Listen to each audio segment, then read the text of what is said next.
പാചകവാതക സിലിണ്ടറുകൾക്കായി വ്യാപാരികളടക്കമുള്ള ജനം നെട്ടോട്ടമോടുന്നതിനിടയിലാണ് കേരളത്തിൽ ഈ നിയമസഭാ തെരഞ്ഞെടുപ്പ് കാലത്ത് രാഷ്ട്രീയ നേതാക്കളും സ്ഥാനാർത്ഥികളും കൃത്രിമ ചിരികളുമായി വോട്ടർമാരെ കെട്ടിപ്പിടിക്കുന്നതും എന്താ വല്യമ്മച്ചി സുഖമല്ലേ എന്നൊക്കെ ചോദിക്കുന്നത്.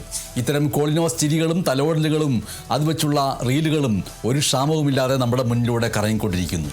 വോട്ട് ചോദിച്ചു വരുന്ന സ്ഥാനാർത്ഥികളോട് തിരിച്ച് ചോദ്യം ചോദിക്കാൻ ജനത്തിന് കഴിവുണ്ടോ എന്നുള്ള ചോദ്യം ഉയരുകയാണ്.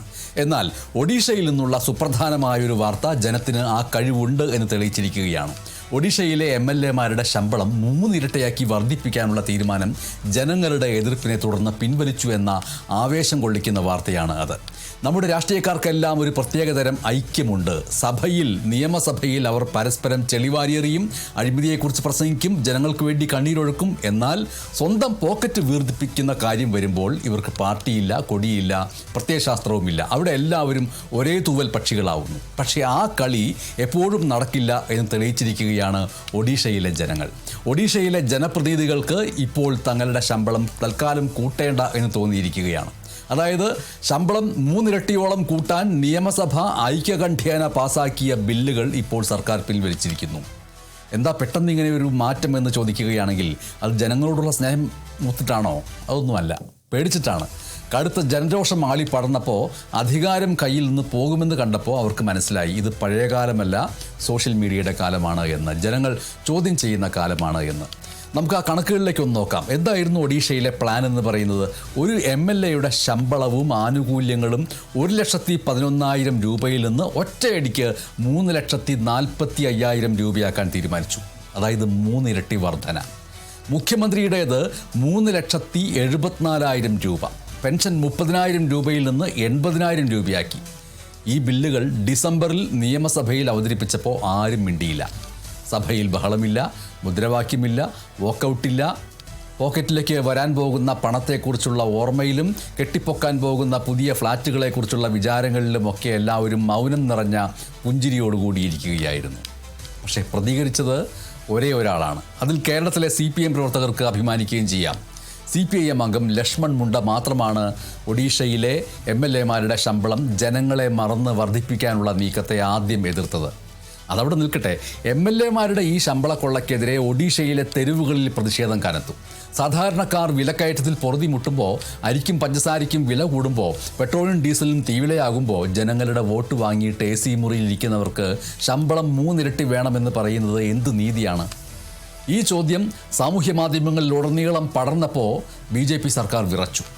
ഒടുവിൽ പാർലമെന്ററി കാര്യമന്ത്രി മുകേഷ് മഹാലിംഗിന് ഗവർണർക്ക് കത്തെഴുതേണ്ടി വന്നു. ബില്ലുകൾ പിൻവലിക്കുന്നു, ഞങ്ങൾക്ക് ശമ്പളം ഇപ്പോൾ വേണ്ട എന്ന്. ഇനി നമുക്ക് നമ്മുടെ കേരളത്തിലേക്ക് വരാം. കേരളത്തിൽ നിയമസഭാ തെരഞ്ഞെടുപ്പിൻ്റെ കാഹളം മുഴങ്ങിക്കൊണ്ടിരിക്കുകയാണ്. ഓരോ മുന്നണിയും വോട്ടിനായിട്ട് നമ്മുടെ വീട്ടുപടിക്കൽ വന്നുകൊണ്ടിരിക്കുന്നു. അവർക്ക് വേണ്ടി വോട്ട് പിടിക്കാൻ നമ്മൾ തെരുവിൽ തല്ലുകൂടുന്നു. പക്ഷേ ആലോചിച്ച് നോക്കേണ്ട ഒരു കാര്യം, കേരളത്തിലെ MLA-മാരുടെ ശമ്പളവും ആനുകൂല്യങ്ങളും വർദ്ധിപ്പിക്കുന്ന കാര്യം വരുമ്പോൾ ഇവിടെ ഏതെങ്കിലും പാർട്ടി എതിർത്തിട്ടുണ്ടോ എന്നുള്ളതാണ്. സംസ്ഥാനം കടുത്ത സാമ്പത്തിക പ്രതിസന്ധിയിലാണ്. ശമ്പളം കൊടുക്കാൻ പണമില്ല, KSRTC പെൻഷൻ മുടങ്ങുന്നു, സപ്ലൈകോയിൽ സാധനങ്ങളില്ല എന്നൊക്കെ പല ഘട്ടങ്ങളിലായിട്ട് പറയുമ്പോഴും ജനപ്രതിനിധികളുടെ ശമ്പള കമ്മീഷൻ റിപ്പോർട്ട് വരുമ്പോൾ മാത്രം ഖജനാവ് നിറഞ്ഞിരിക്കുന്നു. അതിലാർക്കും ഒരു എതിർപ്പുമില്ല. ഒഡീഷയിൽ CPM അംഗം ലക്ഷ്മൺ മുണ്ട മാത്രമാണ് ഈ നീക്കത്തെ ആദ്യം എതിർത്തത്. ആ ഒരു കാര്യം നമ്മൾ പ്രത്യേകം ശ്രദ്ധിക്കേണ്ടതുണ്ട്. പക്ഷേ കേരളത്തിൽ അങ്ങനെയൊന്നും സംഭവിക്കുമോ? ഒരു സർക്കാർ ജീവനക്കാരന് ശമ്പളം കൂട്ടണമെങ്കിൽ എത്രയോ സമരങ്ങൾ നടക്കണം, എത്രയോ കമ്മിറ്റികൾ വരണം. സാധാരണക്കാരുടെ ജീവിതം അതിനേക്കാളും താഴെ. പക്ഷേ MLA-മാർക്ക് സ്വന്തം ശമ്പളം കൂട്ടാൻ അവരുണ്ടാക്കുന്ന നിയമം മാത്രം മതിയാകുന്നു. ഇത് ലോകത്തിലെ ഏറ്റവും വലിയ വൈരുദ്ധ്യമല്ലേ? ജനങ്ങളുടെ യജമാനന്മാരാണോ അതോ സേവകരാണോ ഇവർ? സാധാരണക്കാരുടെ ശമ്പളം 10% കൂടുമ്പോഴേക്കും സാധനങ്ങൾക്ക് വില 10 ഇരട്ടി കൂടും. എന്നാൽ ഇവരുടെ ശമ്പളം 3 ഇരട്ടി കൂടുമ്പോൾ ആർക്കും ഒരു പരാതിയുമില്ല. അപ്പോൾ ജനപ്രതിനിധികളായി കഴിഞ്ഞാൽ പിന്നെ തങ്ങൾ മറ്റേതോ ലോകത്താണ് എന്നുള്ള ഭാവമാണ് പലർക്കും. സ്വന്തം വാഹനത്തിന് നികുതിയില്ല, പെട്രോൾ പണം സർക്കാർ തരും, ചികിത്സ സർക്കാരിൻ്റെ ചെലവിൽ, ഫോൺ ബില്ല് സർക്കാർ തരും. ഇത്രയും സൗകര്യങ്ങൾ പോരാഞ്ഞിട്ടാണ് ശമ്പളം ലക്ഷങ്ങൾ വേണമെന്ന് വാശി പിടിക്കുന്നത്. വെറുതെയല്ല, അധികാരക്കൊതി എത്ര പ്രായമായാലും കൂടിക്കൊണ്ടേയിരിക്കുന്ന അവസാനിക്കാത്ത ഒരു പ്രവണതയായിട്ട് മാറിക്കൊണ്ടിരിക്കുന്നത്. പ്രായമായ നേതാക്കൾ കൂടുമാറുന്നതും പ്രത്യയശാസ്ത്രങ്ങൾക്കപ്പുറം ഈ അധികാരക്കൊതി കൊണ്ട് മാത്രമാണ്. നമ്മുടെ തൊഴിലുറപ്പ് തൊഴിലാളികൾ വെയിലത്ത് പണിയെടുത്താൽ കിട്ടുന്നത് എത്ര രൂപയാണ്? അവർ മാസങ്ങളോളം ആ പണത്തിനായി കാത്തിരിക്കണം. അപ്പോഴാണ് ജനങ്ങളുടെ പ്രതിനിധികൾ 3-4 ലക്ഷം രൂപ മാസശമ്പളം പറ്റാൻ ശ്രമിച്ചുകൊണ്ടിരിക്കുന്നത്. ഇതിനെതിരെ ഒരു ഹർത്താലുമില്ല, അടിയന്തര പ്രമേയമില്ല. കാരണം ഇതിലെല്ലാവരും പങ്കുപറ്റുന്നവരാണ്. ഒഡീഷയിലെ BJP സർക്കാർ ബില്ലുകൾ പിൻവലിച്ചത് ജനങ്ങളോടുള്ള ബഹുമാനം കൊണ്ടൊന്നുമല്ല, മറിച്ച് വരാനിരിക്കുന്ന തെരഞ്ഞെടുപ്പുകളെ പേടിച്ചിട്ടാണ്. നവീൻ പട്നായിക് പോലും പിന്നീട് പറഞ്ഞു താൻ വർദ്ധിപ്പിച്ച ശമ്പളം കൈപ്പറ്റില്ല എന്ന്. അത് വെറും രാഷ്ട്രീയ തന്ത്രമാണ്. ജനങ്ങൾ ഉണർന്നു എന്ന് അവർക്ക് മനസ്സിലായതുകൊണ്ട്.